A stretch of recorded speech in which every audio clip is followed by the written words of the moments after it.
রিজিকের মালিক আল্লাহ, এটা একদমই সত্য কথা। এটা আমি মন থেকে বিশ্বাস করি, মানি। আর চলেন নতুন করে একটা ব্লগ শুরু করি। আসসালামু আলাইকুম, আমি আমিনা সোমা, আমিনা সোমাস ডায়েরি থেকে। আমি আপনাদের সবার প্রিয় সোমা আপু। জানি না কতটুকু প্রিয়, তারপরেও সবসময় বলি আমি আপনাদের সবার প্রিয়। সকালবেলা বলবো না, এটা অলমোস্ট 12টার পরে আমি একটু এটিএম বুথে যাই একটু টাকা তুলতে, তারপর যাই একটু বাজারে একটু ফার্মের মুরগি কিনতে। কারণ হচ্ছে আজকে মমি তো একটু খিচুড়ি খাবে। তো এটা হচ্ছে বাসায় এসে, আমার বাসায় বুয়া নাই, চুলার অবস্থা খুব নাজাল। আমি নোংরা চুলাতে রান্না করতে পারি না। আগে আমি রান্না করার আগে চুলা পরিষ্কার করে নিচ্ছি। এখানে একটু মুগের ডাল ভেজে নেব, যেহেতু খিচুড়ি রান্না করব। আজকে আমি যে খিচুড়িটা রান্না করবো এটা পুরোটাই ফাঁকিবাজি একটা খিচুড়ি। কারণ আমি ফাঁকিবাজি কেন বলতেছি, ফ্রিজে রাখা যত জিনিসপত্র মানে থাকে না, যে ডিপ ফ্রিজে বিরিয়ানি, পোলাও এবং হচ্ছে ঝুরা মাংস, কলিজা, যা যা যা ছিল ওগুলো দিয়ে আজকে খিচুড়ি রান্না করব। এর মধ্যে বাইরে মুষলধারে বৃষ্টি শুরু হয়ে গেছে। বৃষ্টি সকাল থেকে হচ্ছিল, এখন আবার একটু জোরে নামছে। এর মধ্যে আমি চিকেনটাও বসাই দিছি চুলায়। তার মধ্যে হচ্ছে আমি একটু প্রেশার কুকারে যা যা ছিল আর কি, যা বললাম ওইভাবেই জাস্ট হাত দিয়ে মেখে ডাল দিব।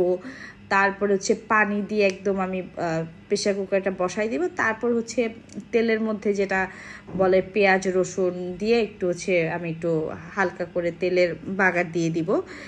এটা আমি করি, আমার ভাল লাগে। মমিত বেশ পছন্দ করে এই খিচুড়িটা, খুব নরম নরম। কিন্তু আমার কাছে কেন জানি পার্সোনালি নরম খিচুড়ি পছন্দ না, আমি একদম ভুনা ভুনা ঝরঝরে খিচুড়ি পছন্দ করি। সাথে একটু চিকেন করে নিতেছি, কিন্তু চিকেনটা মমিতে একটু খাইলেও এটা বেসিক্যালি আমি পরের দিনের জন্য করে রাখতেছি, কারণ পরের দিন থেকেই মমিতের এক্সাম শুরু হয়ে গেছে।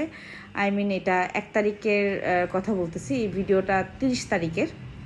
তো আমি হচ্ছে রান্নাবান্না শেষ করে চলে যাব একটু বাইরে, কারণ আমার আজকে একটু বাইরে কাজ আছে। ওই যে বললাম রিজিকের বিষয়টা, আমরা যাচ্ছি একটা কাজে, কিন্তু আমাদের রিজিক আমাদেরকে আরেকটা কাজে নিয়ে গেল। যাই হোক, তো এখানে হচ্ছে আমার এই যে খিচুড়িটা অলরেডি ডান।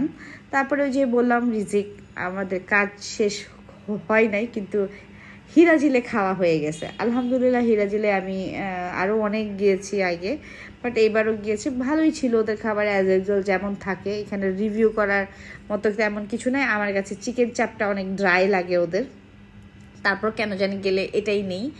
তো ওদের হচ্ছে খাবার নাকি অনেক ভালো, আমার কাছে অ্যাভারেজই লাগে, আমার কাছে খুব আহামরি কিছু লাগে না। ওদের পরোটাটা ভালোই লাগছে, বেশ ভালো। ওদের একটা পরোটার দাম 80 টাকা, ওরে আল্লাহ, ওই হিসাবে আমার কাছে খুবই এত আহামরি লাগে নাই। যাই হোক আলহামদুলিল্লাহ, ওই যে রিজিক ছিল এখানে, তাই খাইলাম। তো যাই হোক, আমি হচ্ছে ইদানিং ভিডিওতে আসি না, এটা সবাই বলতেছেন। আসলে ভিডিওতে আসার মতো আমার অবস্থা নাই। হসপিটাল থেকে আসার পর চেহারা যে নাজেহাল অবস্থা হয়েছে। তো তারপর বাসায় যেহেতু থাকি ওইভাবে আমি রেডি থাকি না, তো এই জন্য খুব একটা ভিডিও করা হয় না। তো আজকে এই জন্য আপনাদের সবার জন্য একটু ক্লিপ নিলাম, যেহেতু এখন একদম হিজাব পরাই আছি। তো বাসায় চলে আসছি, মমিতের জন্য একটু খাবার নিয়ে আসছিলাম আমি, সাথে করে আমি খেয়ে আসছি। মমিতের জন্য না নিয়ে আসলে কি হয়। তো এই ছিল আজকে ছোট্ট একটা ব্লগ। সবাই ভালো থাকেন, আল্লাহ হাফেজ।